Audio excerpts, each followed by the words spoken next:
كان القاضي أبو يوسف يعقوب طفلا صغيرا، كان يعمل عند قصار يغسل الثياب بدينار كل شهر لكي يعين أمه، ولكنه كان طفلا محبا للعلم.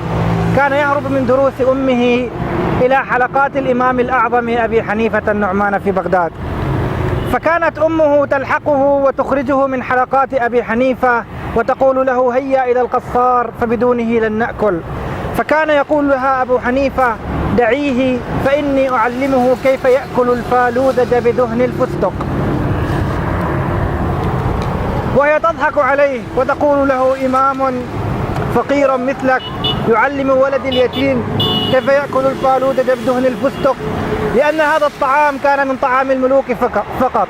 هذا الطعام كان يهدى للملوك من بلاد خراسان ومن بلاد الشرق ومن باكستان، هذه المناطق، ومن الهند، كان يحمل إليهم ويهدى لكبرائهم، وكان يتكون من العسل والأقط والسمن. تغيرت خلطة الفالوذج قليلا هذه الأيام، وهي تسمى بالفارسية فالودة، وهي هنا تسمى في الأردية هكذا، لكنها في باكستان ليست من طعام الملوك وإنما هي من طعام العامة تباع على قوارع الطريق.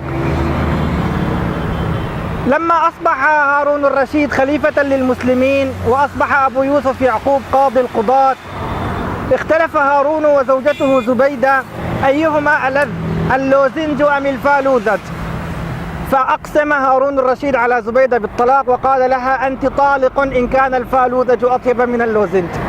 ثم احتكما إلى أبي يوسف أيهما ألذ، الفالوذج أم اللوزنج، فقال لهم أبو يوسف أنا لا أحكم على غائب، فقدموا له طبقا من الفالوذج وطبقا من اللوزنج، وصار يأكل من هذا قليلا ومن هذا قليلا، وقال يا أمير المؤمنين كلما أكلت من أحدهما أدلى الآخر بحجته، ولم يحكم لأحد منهم.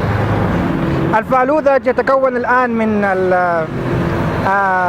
ماذا تسميه؟ القشطة. نعم. يتكون من القشطة ومن الحليب ومن المعكرونة البيضاء، نوع خاص من المعكرونة، بالإضافة إلى شراب الورد، ويخلطونه خلطة غريبة. وهذا الأسود لا أدري ماذا هو، لكن مثل السمسم، ولكن يتعرض لعملية الانتباج هكذا على الماء فينتفخ. ماذا يسمى في الأردن؟ يسمى تخم، شيء مثل هكذا. هذا الأسود ماذا يسمى؟ ملنقا. تخم ملنقا. يلا زبدة الفقراء، احنا شو نسميها في العربية؟ فهذه هي قصة الفالوذج. السلام عليكم ورحمة الله وبركاته.